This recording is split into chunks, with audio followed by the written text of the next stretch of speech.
ایک آدمی روزانہ اپنے خاندان کو دیکھ کر اور اپنے خاندان کے اخراجات کو دیکھ کر پریشان رہتا ہے کہ کیا کروں، اتنی پریشانیاں ہیں، کبھی بیماری آ جاتی ہے تو کبھی قرض، کبھی بچوں کے اخراجات کی پریشانی تو کبھی گھر کا خرچ۔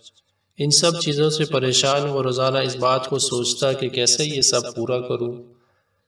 اسی علاقے کا بادشاہ روزانہ کئی دفعہ اعلان کرتا ہے کہ اگر کسی کو کوئی پریشانی، کوئی بیماری، کوئی تکلیف یا دولت اور رزق کی ضرورت ہے تو وہ آ جائے، میں مفت میں دولت بھی دیتا ہوں، بیماری کی دوا بھی دیتا ہوں، پریشانیوں کا حل بھی دیتا ہوں۔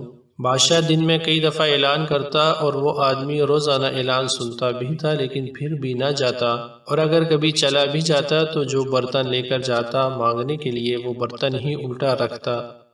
جلدی میں جاتا کہ کہیں پیچھے میرا وہ کام نہ رہ جائے، یہ کام نہ رہ جائے، اور اسی جلدی کے چکر میں وہ ان سب چیزوں سے محروم رہ جاتا جو بادشاہ نے دینے کا وعدہ کر رکھی تھی۔ جانتے ہیں وہ آدمی کون تھا؟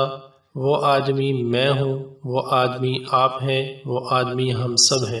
وہ رزق دینے والا، سب بیماریوں کی دوا دینے والا، سب پریشانیوں کو حل کرنے والا میرا رحمان اللہ ہے، جو روزانہ نہ جانے کتنی دفعہ اپنے بندے کو بلاتا ہے کہ میں سب کچھ دیتا ہوں۔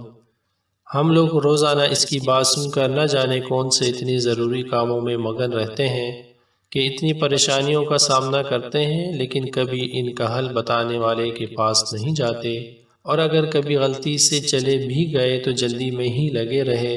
نہ تو ہمیں مانگنے کا طریقہ پتہ ہے اور نہ ہم نے کبھی اپنا برتن سیدھا کیا کہ اس میں کچھ آ جائے۔ اللہ تعالی ہمیں صحیح سمجھ عطا فرمائے۔